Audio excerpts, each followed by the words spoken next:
নজরদারির অভাবে আগের সেই সৌন্দর্য হারাচ্ছে হাতের ঝিল, নষ্ট হচ্ছে পরিবেশ, লেকে ফেলা হচ্ছে ময়লা আবর্জনা, চুরি হয়েছে সড়ক বাতি, ভেঙে গেছে ওয়াকওয়ে। এই অবস্থায় রাজ্যের কাছ থেকে সিটি কর্পোরেশনকে দায়িত্ব দিতে বলছেন নাগরিকেরা।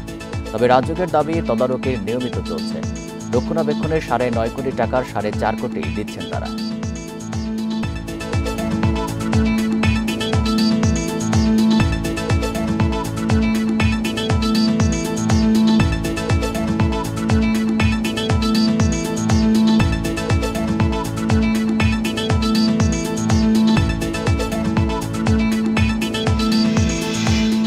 এ নিয়ে প্রতিবেদন থাকছে সংবাদে।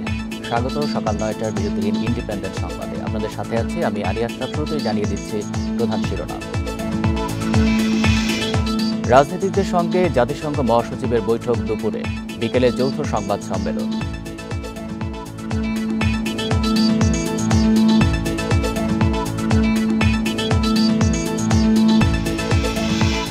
মাদক সন্ত্রাসের প্রতিবাদে যাত্রাবাড়িতে মশাল মিছিল, মধ্যরাতে থানা ঘেরাও করে বিক্ষোভ।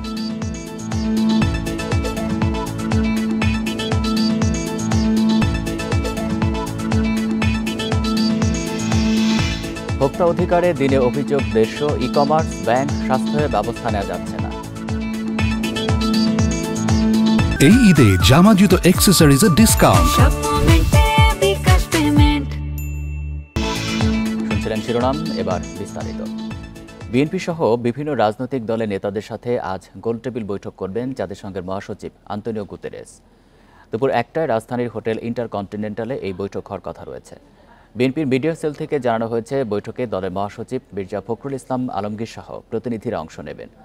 বিকেলে আন্তোনিও গুতেরেস পররাষ্ট্র উপদেষ্টা তৌহিদ হোসেনের সাথে এক যৌথ মিডিয়া ব্রিফিংয়ে যোগ দেবেন।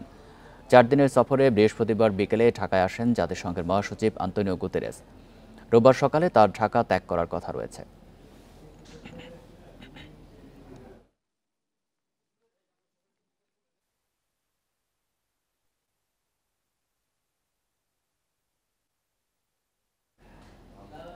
আগামী বছরে রোজার ঈদ যেন রোহিঙ্গারা তাদের দেশে ফিরে করতে পারেন, সেই লক্ষ্যে কাজ করছে সরকার। উখিয়ায় 1 লাখ রোহিঙ্গার সঙ্গে ইফতারের আগে একথা জানান অন্তর্বর্তী সরকারের প্রধান অধ্যাপক মোহাম্মদ ইউনুস। এর আগে রোহিঙ্গা ক্যাম্প পরিদর্শন করে জাতিসংঘ মহাসচিব আন্তোনিও গুতেরেস বলেন, মিয়ানমারের পরিস্থিতি এখনও ভালো নয়, ভবিষ্যতে শান্ত হলে প্রত্যাবাসন শুরু হবে। শুক্রবার বেলা 1টার দিকে কক্সবাজারে পৌঁছান প্রধান উপদেষ্টা অধ্যাপক মোহাম্মদ ইউনুস ও জাতিসংঘের মহাসচিব অ্যান্থনিও গুতেরেস। এরপর সেখান থেকে উখিয়ায় রোহিঙ্গা ক্যাম্পে যান গুতেরেস। সেখানে রোহিঙ্গা কালচারাল সেন্টার ঘুরে দেখেন জাতিসংঘ মহাসচিব, কথা বলেন রোহিঙ্গা জনগোষ্ঠীর সঙ্গে। মিয়ানমারে এখন ফিরে যাওয়ার মতো পরিস্থিতি নেই উল্লেখ করে তিনি আশা প্রকাশ করেন, ভবিষ্যতে পরিস্থিতি স্বাভাবিক হলে প্রত্যাবাসন প্রক্রিয়া শুরু হবে।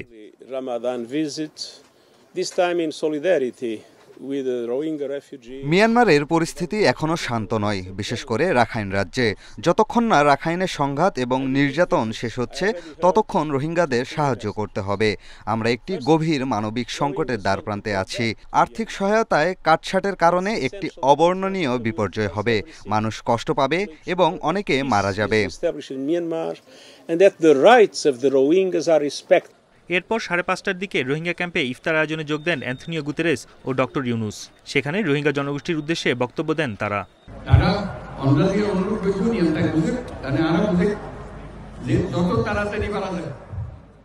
আপনারা এখানে কষ্টে আছেন, আপনারা যে অনুরোধ করেছেন সেটা আন্তর্জাতিক সম্প্রদায় বুঝে, আমরা তাদের আরও বোঝাচ্ছি।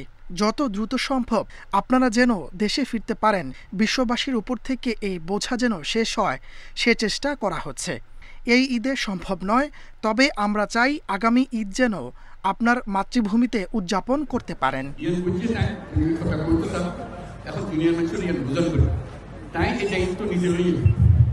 কক্সবাজারে ইফতার শেষে ঢাকায় ফেরেন প্রধান উপদেষ্টা অধ্যাপক মোহাম্মদ ইউনুস ও জাতিসংঘ মহাসচিব অ্যান্থনিও গুতেরেস। বন ইবনে কামাল, ইন্ডিপেন্ডেন্ট নিউজ।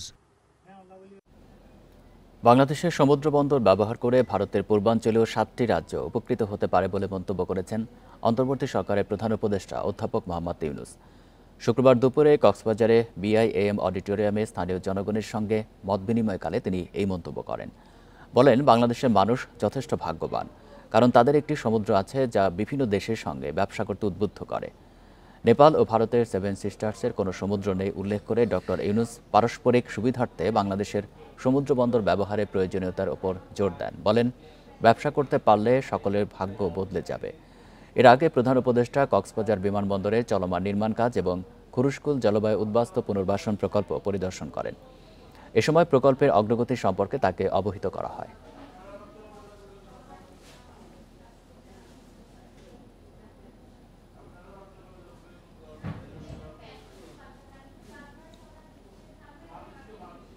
বাংলাদেশের চলমান সংস্কার ও পট পরিবর্তনে পাশে থাকবে জাতিসংঘ।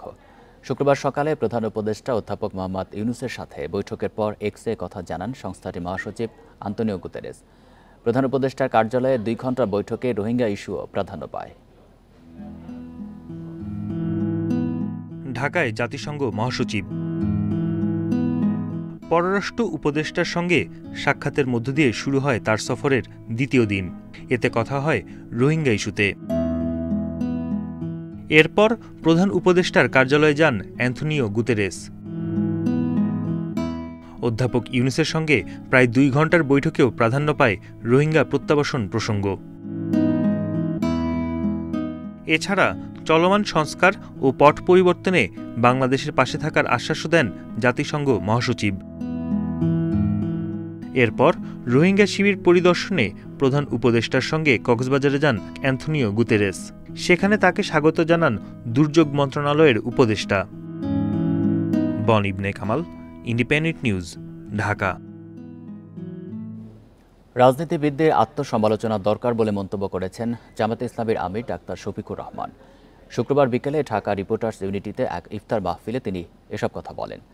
জামায়াতের আমির বলেন, বিগত সময়ে যারা দেশ পরিচালনা করেছেন তারা উন্নয়ন সম্ভাবনার সবটুকু কাজে লাগাননি, দেশকে বদলানোর পরিবর্তে নিজেদের অবস্থার উন্নয়ন করেছেন। তিনি বলেন, রাজনীতিবিদদের অবশ্যই আত্মসমালোচনা দরকার, পাশাপাশি গণমাধ্যম কর্মীদেরও এ ব্যাপারে সাহসী ভূমিকা রাখা প্রয়োজন। রাজনীতি থেকে দেশ বড় হলেও রাজনীতিবিদরা তা প্রমাণ করতে ব্যর্থ হয়েছেন বলেও উল্লেখ করেন তিনি।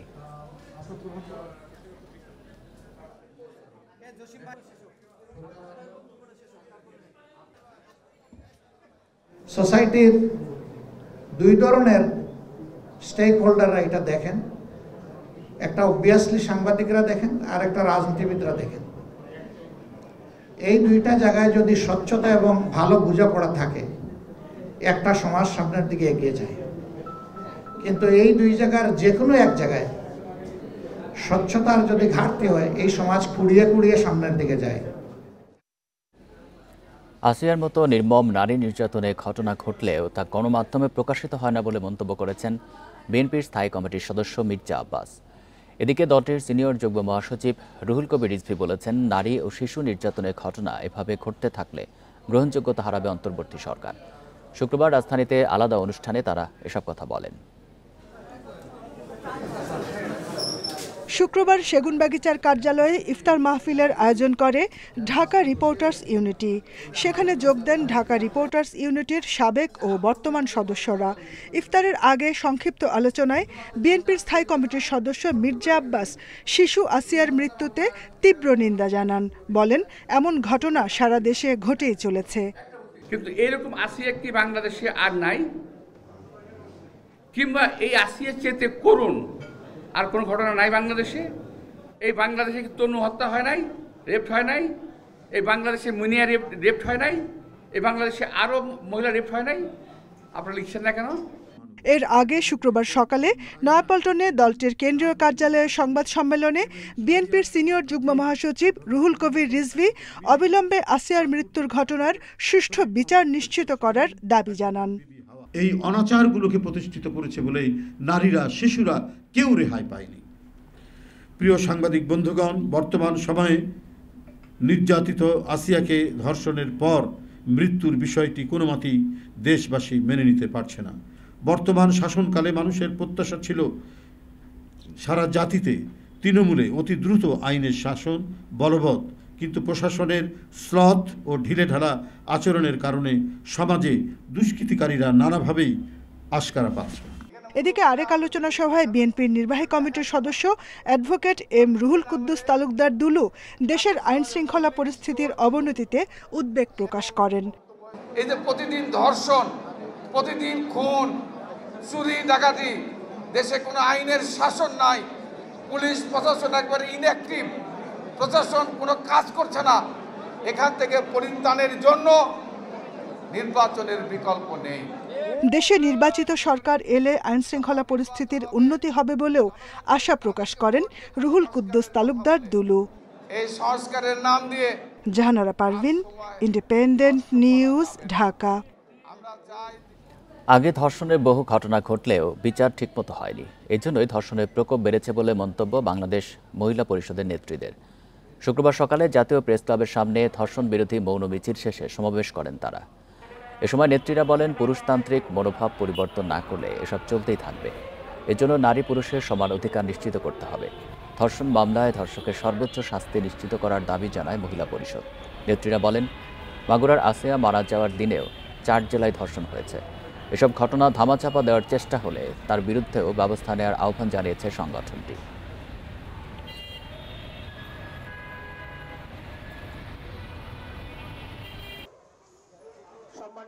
এই পুরুষতান্ত্রিকতাকে ভাঙতে নারীর হাতে নারীকেও ক্ষমতার অংশীদারিত্ব দিতে হবে। নারী পুরুষের উভয়ের সম্পত্তিতে উত্তরাধিকারে সমান সুযোগ দিতে হবে। নাগরিক এবং মানুষ হিসেবে ভাবার যে সংস্কৃতি, সেই সংস্কৃতির বিকাশ আমরা চাই।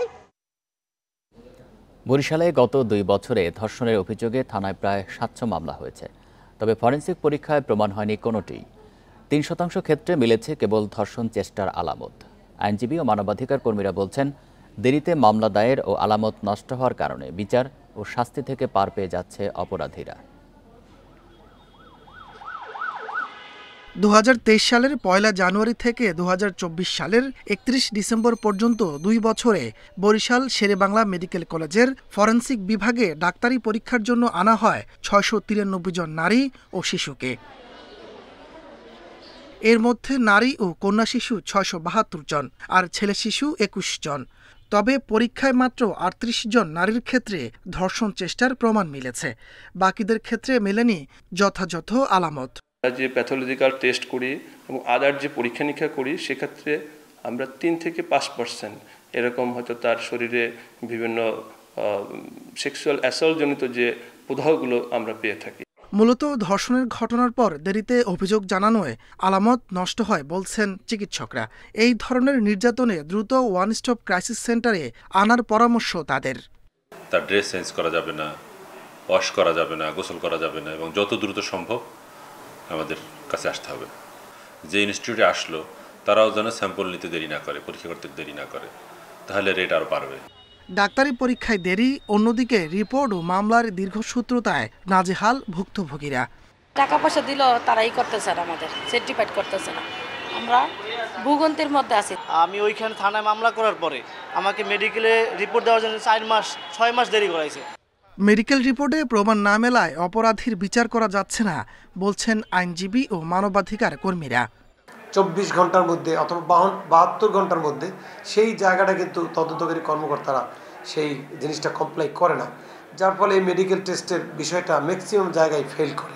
পুলিশ বলছে, আলামত ও মেডিকেল রিপোর্টের ভিত্তিতে তদন্ত প্রতিবেদন জমা দেয়া হয়। ধর্ষণের ঘটনায় দ্রুত জানালে যথাযথ ব্যবস্থার আশ্বাস তাদের। Independent news. মাদক, জুয়া ও সন্ত্রাসের প্রতিবাদ জানিয়ে গতরাতে যাত্রাবাড়ী থানা ঘেরাও কর্মসূচি পালন করেছে বৈষম্যবিরোধী ছাত্র আন্দোলনের নেতাকর্মীরা। এর আগে বিক্ষোভ মিছিলে জানানো হয় অপরাধীদের গ্রেপ্তারের দাবি। তারা বলছেন, গত সোমবার যাত্রাবাড়ির কাজলায় মাদক ও চাঁদাবাজির প্রতিবাদ করে মারধরের শিকার হন বৈষম্যবিরোধী ছাত্র আন্দোলনের কর্মী ইনাম আহমেদ। এ ঘটনা ছাড়াও দেশে সন্ত্রাস ও নারীর প্রতি সহিংসতা বাড়ার প্রতিবাদ জানানো হয় মশাল মিছিল থেকে। এ মিছিল যাত্রাবাড়ির নানা সড়ক প্রদক্ষিণ করে থানার সামনে সড়কে অবস্থান নিয়ে বিক্ষোভ করে। এ সময় শিক্ষার্থীদের অভিযোগ, চিহ্নিত অপরাধীদেরও গ্রেপ্তার করতে গড়িমসি করছে আইনশৃঙ্খলা বাহিনী। অভ্যুত্থান পরবর্তী সময়ে পুলিশের এমন ভূমিকার নিন্দাও জানায় তারা।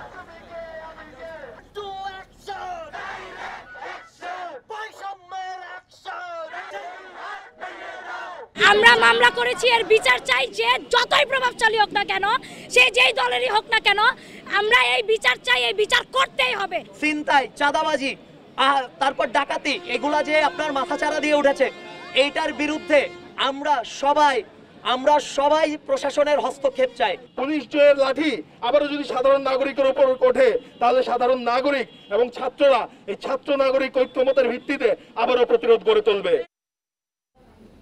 বুয়েট শিক্ষার্থী মুহতাসিম মাসুদ নিহতের ঘটনায় অভিযুক্তদের জামিন দেয়ায় দ্বিতীয় দিনের মতো বিক্ষোভ করেছে বিশ্ববিদ্যালয়টির শিক্ষার্থীরা। আসামিদের জামিন বাতিল করে ন্যায় বিচারের দাবি তোলেন তারা। শুক্রবার বিকেলে বুয়েট শহীদ মিনারের সামনে এক মানববন্ধনে 6 দফা দাবি তুলে ধরা হয়। গত 19 ডিসেম্বর রাতে পূর্বাঞ্চলের 300 ফিট সড়কে প্রাইভেট কার চাপায় মৃত্যু হয় মাসুদের। গাড়িটি চালাচ্ছিলেন অবসরপ্রাপ্ত ব্রিগেডিয়ার জেনারেল আবদুল্লাহ আল মামুনের ছেলে মুবিন আল মামুন। আন্দোলনকারীদের অভিযোগ, আসামিদের জামিন দেয় আইনের প্রতি মানুষের বিশ্বাসে আঘাত এসেছে। প্রভাবশালী হওয়ায় আসামিরা বিদেশে পালিয়ে যেতে পারেন বলেও শঙ্কা প্রকাশ করা হয়। এছাড়া তদন্তে পুলিশের গাফিলতির অভিযোগও আনেন বিক্ষোভকারীরা। ঘটনার সময় অভিযুক্ত মুবিন মদ্যপ ছিলেন উল্লেখ করে মামলাটিকে হত্যাকাণ্ড হিসাবে নথিভুক্ত করার দাবিও শিক্ষার্থীদের।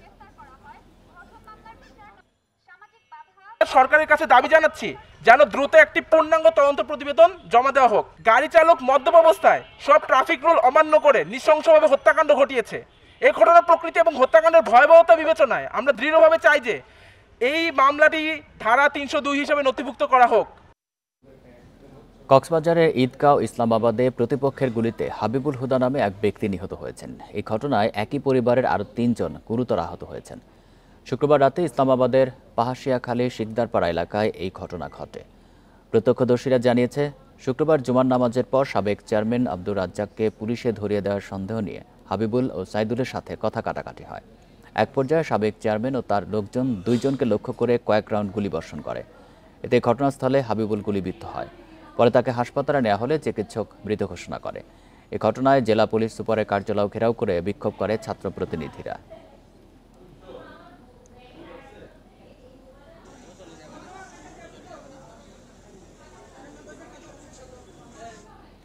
রাজুকের গাফিলতিতে হাতিরঝিল এখন ময়লার ভাগাড়। নষ্ট হচ্ছে পরিবেশ, লিখে ফেলা হচ্ছে ময়লা আবর্জনা, চুরি হয়েছে সড়ক বাতি, ভেঙে গেছে ওয়াকওয়ে।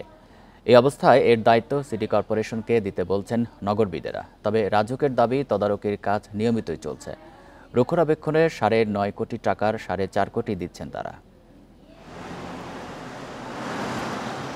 রাজধানীর হাতিরঝিল বুক ভরে একটু নিঃশ্বাস নিতে এখানে আসেন নগরবাসী। নাগরিক কোলাহল থেকে খোঁজেন খানিকটা স্বস্তি। তবে সম্প্রতি হারিয়েছে সেই জৌলুস, পরিণত হয়েছে যেন ময়লা আবর্জনার ভাগাড়ে। ল্যাম্পপোস্ট আছে, চুরে গেছে সড়কবাতি, ভেঙে গেছে ওয়াকওয়ে, ফোয়ারাটি নষ্ট অনেকদিন। সন্ধ্যার পর বসে মাদকের আড্ডা, প্রায় ঘটছে ছিনতাই, লেকে মিলছে মরদেহ।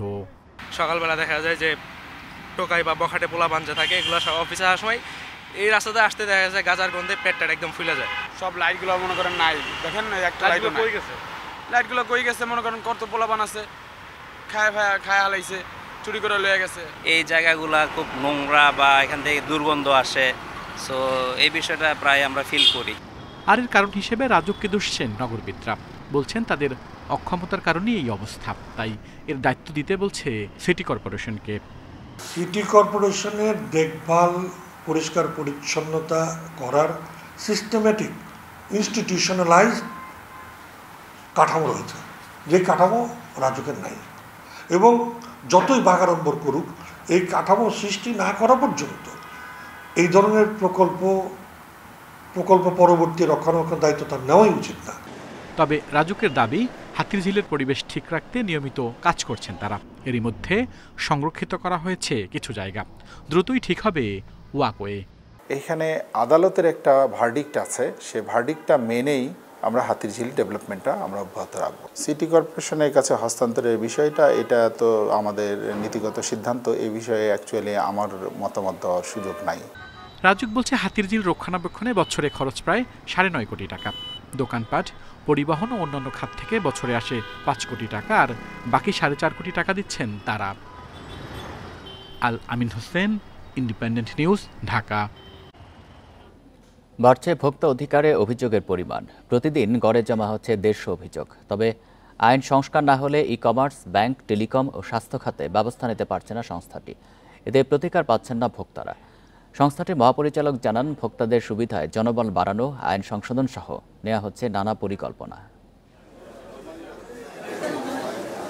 কয়েক বছর আগে সংস্থাটি সম্পর্কে অনেকের ধারণা ছিল না, কিন্তু এখন চিত্র ভিন্ন। নিত্যপণ্যের বাজারসহ অনেক খাতে প্রায় প্রতিদিনই আলোচিত জাতীয় ভোক্তা অধিকার সংরক্ষণ অধিদপ্তর। পণ্যবাজার, সেবা খাত, অনলাইনে কেনাকাটায় প্রতারণার শিকার লোকজনের অভিযোগের পরিমাণ বাড়ছে দিন দিন।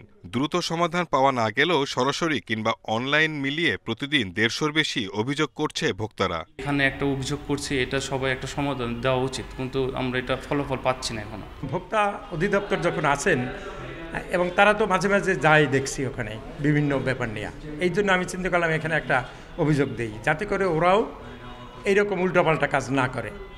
অধিদপ্তর বলছে সীমিত জনবল নিয়ে বাজার তদারকি করতে হচ্ছে তাদের। ভোক্তাদের অভিযোগে শুনানি করতে হয় প্রতিদিন। 2009 সালে ভোক্তা অধিকার সংরক্ষণ আইনে ই-কমার্স, ব্যাংক, টেলিকম ও স্বাস্থ্য খাতে ব্যবস্থা নেওয়ার ক্ষমতা নেই। তাই আইন সংস্কার ছাড়া এসব খাতে ভোক্তা অধিকার নিশ্চিত করা যাচ্ছে না। প্রত্যেকটা অর্গান যদি সঠিকভাবে কাজ করে তাহলে এই বিচ্যুতিটা এখন যেভাবে ভলিউমে দেখা যাচ্ছে বা যেটা নিয়ে আমরা ভাবছি সেটা হওয়ার কথা নয়। তো আমি বলবো আমরা কাজ করার পরেও প্রতিদিন সফল হব এবং প্রতিদিনই ব্যর্থ হব আমরা, যতক্ষণ পর্যন্ত সমাজের এই যে মেকানিজমগুলো সঠিকভাবে কাজ না করে। প্রতারণা এড়াতে সঠিক প্রমাণসহ অভিযোগ করার পাশাপাশি কেনাকাটায় সতর্ক হওয়ার পরামর্শ ভোক্তা অধিকার সংরক্ষণ অধিদপ্তরের। Shahid Ahmed, independent news, Dhaka. বোরো ধান চাষে বাড়তি সেচের প্রয়োজন হওয়ায় বিকল্প ফসল আবাদে ঝুঁকেছেন খরাপ্রবণ রাজশাহী অঞ্চলের কৃষকরা। ভূগর্ভস্থ পানির চাপ কমাতে রাজশাহী, নওগাঁ ও চাঁপাইনবাবগঞ্জের 8 উপজেলায় বোরো আবাদে নিরুৎসাহিত করা হচ্ছে। বিকল্প হিসাবে গম, ডাল ও সবজি চাষ এবং নতুন নতুন বাগান তৈরি করছেন কৃষকরা। রাজশাহী সহ আশপাশের জেলায় চাষাবাদ মূলত বরেন্দ্র বহুমুখী উন্নয়ন কর্তৃপক্ষের গভীর নলকূপের উপর নির্ভরশীল। একসময় এ অঞ্চলে বছরে একটি ফসল হলেও সেচ সুবিধায় বছর জুড়েই আবাদ হচ্ছে নানা ফসল। তবে সাম্প্রতিক গবেষণায় ভূগর্ভস্থ পানির ব্যবহার কমানোর সুপারিশ করা হয়েছে। রাজশাহীর গোদাগাড়ি, তানোর, চাঁপাইনবাবগঞ্জের নাচল, গোমস্তাপুর ও সদর উপজেলার কিছু অংশ এবং নওগাঁর সাপাহার, পোরশা ও নিয়ামতপুরের প্রায় 1,500 গভীর নলকূপের পানি উত্তোলন নিয়ন্ত্রণ শুরু করেছে বরেন্দ্র। পাশাপাশি বোরো আবাদের বিকল্প ফসল চাষে উৎসাহিত করা হচ্ছে কৃষকদের। পাতালের লেয়ারটা বেশি যাচ্ছে, পানিটা যে আগে উঠতো সেই পানিটা এখন উঠে না, কমে যাচ্ছে। ধান চাষ করতে গেলে খরচ বেশি, আপনার সার, আপনার বিষ, আপনার পানি, এই ধরনের বেশি খরচ। বিকল্প হিসেবে কৃষক যেসব ফসল চাষ করছেন সেগুলোতে ভালো লাভবান হওয়ার কথা জানিয়েছে কৃষি বিভাগ। গম, মসুর, ভুট্টা এই জাতীয় ফসলগুলো কৃষকরা সেই ডিপ টিউবওয়েলের আওতায় এই ফসলগুলো আবাদ করছে। এগুলো যদি আবাদ করে তাহলে একদিক থেকে আমাদের আমদানি নির্ভরতাও কমবে, পাশাপাশি কৃষক ভালো দামও পাবে। অন্য ফসলের তুলনায় কয়েক গুণ বেশি পানি লাগে বোরো আবাদে, যে কারণে কৃষকদের সবজি, ডাল সহ বিকল্প ফসল চাষে আগ্রহী করা হচ্ছে বলে জানিয়েছে বরেন্দ্র কর্তৃপক্ষ। ধানের জন্য যে পরিমাণ পানি লাগে সেটা আমরা সম্পূর্ণ সব এলাকায় পুরোপুরি দিতে আমাদের অসুবিধা আছে। পানির স্তরের উপর ভিত্তি করে আমরা সব জায়গাতে পুরোপুরি ধান চাষের জন্য এনকারেজ করি না। অতি খরাপ্রবণ 8 উপজেলায় ধান চাষে নিরুৎসাহিত করা হলেও উত্তরাঞ্চলের অন্য সবখানেই কৃষকরা চাষাবাদ করছেন নিজেদের পছন্দ মতো। Ahsan Habib Apu, independent news, Rajshahi. ইলিশের উৎপাদন বাড়াতে নদীতে মাছ ধরায় 2 মাসের নিষেধাজ্ঞা আরোপ করা হলেও তা মানছেন না লক্ষ্মীপুরের অনেক জেলে। জাল, নৌকা নিয়ে নদীতে নামছেন কেউ কেউ। জেলার 30টি স্থানে চলছে মাছ বেচা কেনা। জেলেদের দাবি আয়ের পথ না থাকায় বাধ্য হয়ে নদীতে যাচ্ছেন অনেকেই। পাশাপাশি ভিজিএফে চাল না পাওয়ারও অভিযোগ তাদের। লক্ষ্মীপুরের আলেকজান্ডার থেকে চাঁদপুরের 60 নল পর্যন্ত মেঘনা নদীর 100 কিলোমিটার এলাকা ইলিশের অভয়াশ্রম। মা ইলিশ ও ঝাটকা রক্ষায় মার্চ ও এপ্রিল 2 মাস সব ধরনের মাছ ধরার উপর নিষেধাজ্ঞা জারি করেছে মৎস্য বিভাগ। তবে নিষেধাজ্ঞা মানছে না অনেক জেলে, বিশেষ করে মধু চৌধুরীর হাট, মতিরহাট সহ অন্তত 30টি স্থানে চলছে ইলিশ বেচাকেনা। আমরা প্রকৃত জেলেরা নদীতে বসবাস করি, ছেলেদের মেয়েদের লইয়া আমরা কিছুই পাই না, কিছু খাইতে পারি না, সরকারের চাল দেয় না, এর লাইগা আমরা নদীতে যাই, যায় মাছ ধরি। জেলেদের দাবি, নিষেধাজ্ঞার 15 দিন পার হলেও সহায়তার চাল পাননি অনেকে। এছাড়া যারা পাচ্ছেন তাদের বরাদ্দ থেকে 10 থেকে 15 কেজি চাল কম দেয়া হয়েছে। এতে পরিবার পরিজন নিয়ে চলাই কঠিন হয়ে পড়েছে অনেকের জন্য। জাল বা বদ্ধ করে দিছে, অন্য আমাকে কইছে চাল ভাত দিব, অন্য পর্যন্ত অভিযান 15 দিন শেষ, কোনো চাল ভাতের কোনো খবর নাই। মানে আমরা চলতে যেতে মেলা কষ্ট। মৎস্য বিভাগ বলছে, নিষেধাজ্ঞার সময় জেলেদের জন্য 23 মেট্রিক টন চাল বরাদ্দ দেয়া হয়েছে। এছাড়া নিষেধাজ্ঞা বাস্তবায়নে অভিযান পরিচালনা করছে প্রশাসন। আটক করা হয়েছে বেশ কয়েকজন জেলেকে। তারা এই ইলিশ মাছ ধরার সাথে জড়িত, তো তাদেরকে কিছু মানবিক সহায়তা হিসেবে বিধির চাল দেওয়া হয়। 2300 মেট্রিক টন চাল আমি বরাদ্দ পেয়েছি। এটা আমরা যথারীতি জেলা প্রশাসকের কাছে সুপারিশ করা হয়েছে। এটা হয়তো এই আগামী সপ্তাহের মধ্যে আমরা উপজেলা চালগুলো চলে যাবে। জেলায় নিবন্ধিত জেলে রয়েছে 43,000, তবে এবার বিজিএফ এর চাল পাবেন 28,300 জেলে। Independent news.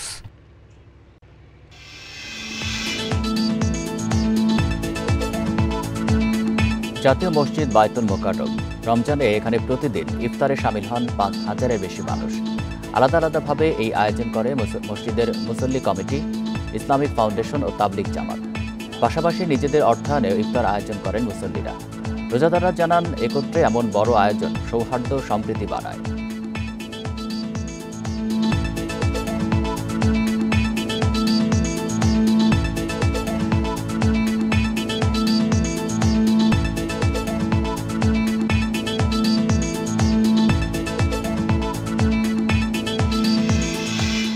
এ নিয়ে প্রতিবেদন থাকছে সংবাদের পরের অংশে। শিল্পীদের ক্যানভাসে রং তুলিতে ফুটে উঠেছে আগামী বাংলাদেশের প্রতিচ্ছবি ও পাহাড়ি জীবনধারা। রাঙামাটিতে দুদিনব্যাপী আর্ট ক্যাম্পেইন চলছে। এই উৎসবে পার্বত্য চট্টগ্রাম এবং দেশের বিভিন্ন বিশ্ববিদ্যালয় পড়ুয়া চিত্রশিল্পীরা অংশ নিয়েছেন। কাপ্তাই হ্রদ, পাহাড় আর সবুজ প্রকৃতি, এর মাঝে বয়ে চলে পাহাড়ি জীবনধারা। এইসব দৃশ্য রং তুলির মাধ্যমে ক্যানভাসে তুলে ধরেছেন পার্বত্য চট্টগ্রাম সহ দেশের বিভিন্ন বিশ্ববিদ্যালয়ের চিত্রশিল্পীরা। প্রতিটি চিত্রকর্মে ফুটে উঠেছে পাহাড়ের জীবন। আমরা এই ধরনের চিত্রপট দেখতেছি এই জায়গায়, কিন্তু দেখা যাবে যে হয়তো এক যুগ পর এটা পরিবর্তন হতে পারে। ওই সিনারিটা তো থাকবে না, হয়তো আমার সুবিধা থাকবে। তারুণ্যের ভাবনা, ওটা নিয়ে আমরা কালকে ছবি আঁকবো। এই ক্যাম্পেইনে অংশ নিচ্ছেন 20 শিক্ষার্থী। বিশ্ববিদ্যালয়ের চিত্রকলার শিক্ষার্থীদের সাথে অংশগ্রহণের সুযোগ পেয়েছেন রাঙামাটির চিত্রশিল্পীরা। ব্যতিক্রমী এই আয়োজনে অংশ নিতে পেরে খুশি তারা। কি রকম মেন্টালিটি নিয়ে ছবি আঁকে বা কি রকম করে আঁকতেছে, এটা যে আমি দেখতে পারতেছি বা আমিও ওদের সাথে কাজ করতে পারতেছি, তা অনেক ভালো। ঢাকা থেকে, চিটিয়াং থেকে সিনিয়র বড় আপুরা দাদারা আসছে, ওদের সাথে ছবি আঁকতে অনেক ভালো লাগছে। আয়োজকরা বলছেন, তরুণরাই আগামী দিনের ভবিষ্যৎ। তাদের প্রতিভা বিকাশের জন্যই এই আর্ট ক্যাম্পেইন। বিশেষত এখানে যারা চিত্রশিল্পী, তারা প্রতিটি যুবদের একটা আইকন। পার্বত্য চট্টগ্রামে সুশাসন এবং গণতন্ত্র যাতে সাধারণ মানুষের মাঝে ছড়িয়ে পড়ুক, এই প্রত্যাশা রেখে আমরা এই ধরনের প্রোগ্রামগুলো আয়োজন করি। 11 এপ্রিল আশিকা সংস্থার উদ্যোগে রাঙামাটির জিমনেশিয়ামে আয়োজন করা হবে তারুণ্যের উৎসব। উৎসবে এসব ছবি বিক্রয় ও প্রদর্শনী হবে। Independent news. বেসরকারি ব্যাংকগুলোর শেয়ারের বিপরীতে লভ্যাংশ বিতরণে শর্ত আরোপ করে নতুন নীতিমালা দিয়েছে বাংলাদেশ ব্যাংক। নতুন নীতিমালা যেসব ব্যাংকে খেলাপি ঋণের পরিমাণ 10%, তারা লভ্যাংশ দিতে পারবে না। পাশাপাশি যেসব ব্যাংকের আর্থিক ভিত্তি মজবুত আছে, তারা কি পরিমাণ লভ্যাংশ দিতে পারবে তারও নীতিমালা করে দিয়েছে কেন্দ্রীয় ব্যাংক। নতুন এই নীতিমালা চলতি 2025 সালের 31 ডিসেম্বর সমাপ্ত হিসাব বছরের লভ্যাংশ ঘোষণার ক্ষেত্রে ব্যাংকগুলোর জন্য প্রযোজ্য হবে। অর্থাৎ 2026 সালে যে লভ্যাংশ দেওয়া হবে সেক্ষেত্রে প্রযোজ্য হবে। তবে নিরাপত্তা সঞ্চিতি সংরক্ষণে ব্যর্থ যেসব ব্যাংক বিলম্ব সুবিধা নিয়েছে, তারা চলতি বছরে কোনো লভ্যাংশ দিতে পারবে না। এছাড়া খেলাপি ঋণ ও বিনিয়োগের হার মোট ঋণ ও বিনিয়োগের 10% বেশি হলে লভ্যাংশ দিতে পারবে না। তবে ঘোষিত লভ্যাংশের পরিমাণ কোনোভাবেই পরিশোধিত মূলধনের 30% বেশি হবে না।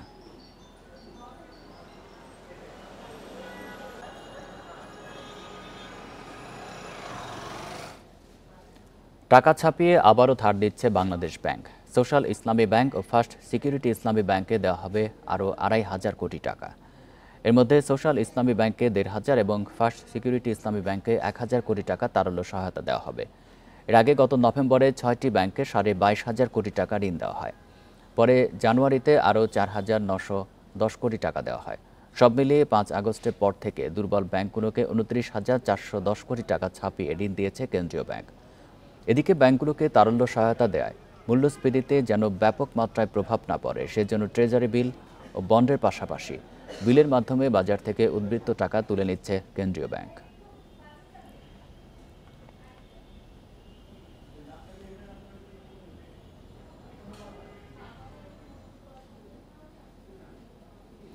জাতীয় মসজিদ বায়তুল মোকাররমে প্রতিদিন ৫,০০০-এর বেশি মানুষ ইফতার করেন। আলাদাভাবে এই আয়োজন করে মসজিদের মুসল্লি কমিটি, ইসলামিক ফাউন্ডেশন আর তাবলিগ জামাত। আবার নিজেদের অর্থায়নে আলাদাভাবে মুসল্লিরাও আয়োজন করে। রোজাদারেরা জানান, একত্রে এমন বড় আয়োজন সম্প্রীতি বাড়ায়। ইফতারের সবচেয়ে বড় অনুষঙ্গ ছোলা, এর সঙ্গে পেঁয়াজু, বেগুনি, আলুর চাপ সহ নানা জিনিস মিলিয়ে তৈরি হচ্ছে মুড়ি মাখা। এটি জাতীয় মসজিদ বায়তুল মোকাররমের চিত্র। আসরের নামাজের পর থেকেই ইফতার তৈরির তোড়জোড় শুরু করে মসজিদের মুসল্লি কমিটি। নিয়মিত মুসল্লি ছাড়াও ইফতারে শামিল হন গুলিস্তান, পল্টন কিংবা আশেপাশে কাজে আসা অনেকে। ইফতারের আগে মুড়ি মাখা দেয়া হয় রোজাদারদের সামনে। অর্থনের টাকাটা সবারই, আমাদের মার্কেটের দোকানদাররা ম্যাক্সিমামই তারাই দিচ্ছে, সবাই মিলেই করতেছি আমরা। যে যার তৌফিক যতটুকু আছে সে ততটুকু টাকা দিচ্ছে, আমরাও চালায় নিয়ে আসতেছি। আমাদের এখানে পাকঘর আছে, এখানে আপনার কি প্যাকেট করার ঘর আছে, সম্পূর্ণ নিজস্ব করি আমরা, কারোর থেকে কিনা লই না, আমাদের যা দেখবেন সব নিজস্ব বানাই না। বাম প্রান্তে যখন মুসল্লি কমিটির আয়োজন চলে, ডান পাশে তখন প্রস্তুতিতে ব্যস্ত ইসলামিক ফাউন্ডেশন। এখানে মুড়ি মাখার তোড়জোড় নেই, আলাদাভাবে সব খাবার দেয়া হয় মুসল্লিদের সামনে। ইসলামিক ফাউন্ডেশনের দিনে যে সমস্ত মুসল্লিরা ইফতার করে 2 থেকে 2,500 লোক হয়। বাংলাদেশ ব্যাংকের ওখানে চাকরি করি, এখান থেকে না আইলাম একটু 10 জনের মধ্যে একটু ইফতার করি, ভালো লাগে এই হিসাবে আসছি। একসাথে ইফতার করলে পারস্পরিক সবার যে একটা সম্পর্ক এবং বিভিন্ন জায়গায় তো মানুষ আসে, আমরা একসাথে ইফতারি করি, এটা আসলে একটা আত্মার বন্ধনের মতো মনে হয়। এই দুই সংগঠন ছাড়াও মসজিদটিতে ইফতারের আয়োজন করে তাবলিগ জামাত, তবে তাদের আয়োজন খুব বড় পরিসরে নয়।